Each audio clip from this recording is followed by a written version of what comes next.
I'm Maureen Enns, and I'm an artist and photographer, but I guess I look at my whole art career as part of an investigation of how important wild animals on the planet can continue to exist, and that means getting along with people.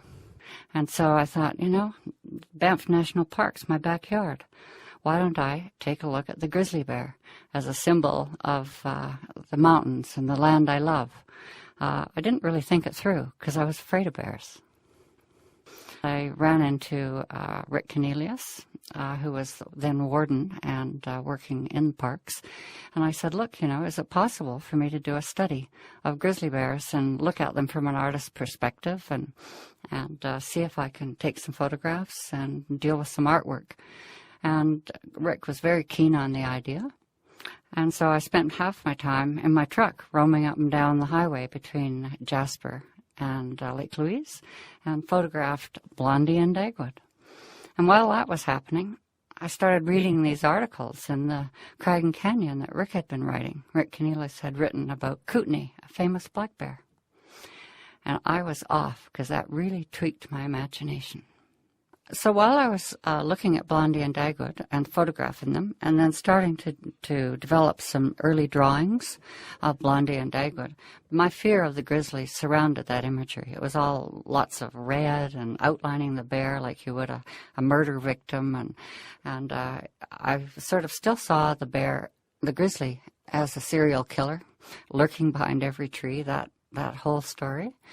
And reading about Kootenai and then talking to Rick Cornelius, he was talking about this lovely black bear that wandered all around Banff. It did get into people's food left out on their porches and so on, but Kootenai was a character and loved people. And I just went, this is not the bear story that I've heard. So it caused me, from reading all about Kootenai and being so excited about that black bear, to pack up my horses and start venturing off into the backcountry by myself.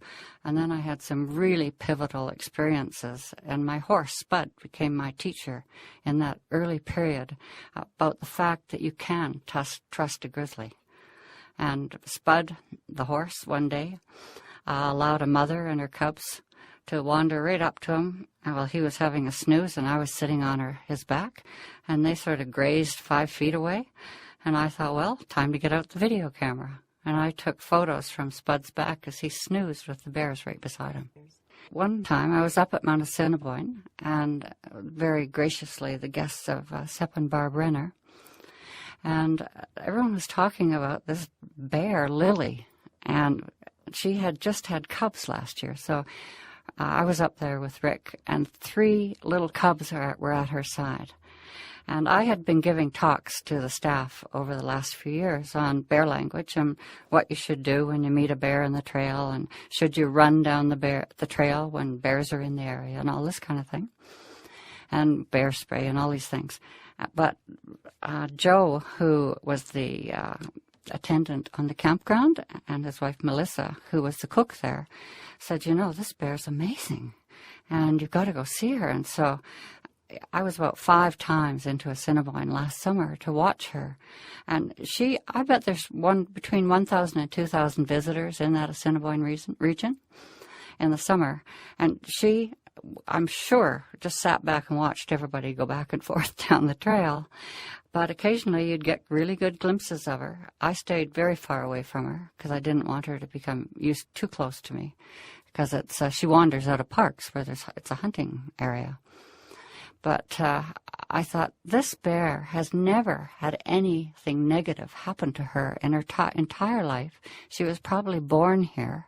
And here she's got 3 cubs who she's also teaching, people are fine. We just wander behind over there when they're coming along, and we stay out of their way. And I suddenly thought, this is the Kootenai story. This bear really likes people, and she's teaching her cub this good lesson. And this is the kind of bear that should stay in the genetic pool and not be hammered in any way or moved out of the area because she is with people. Because if we're going to look at grizzlies in our future in Canadian parks or anywhere in the world. There's more and more people, and if we can't get along with the bears, you can guess who's going to go. So I've dedicated a series of drawings and paintings, and it's to those Assiniboine grizzlies. And there won't be very many in the series, because it was a very special time last summer.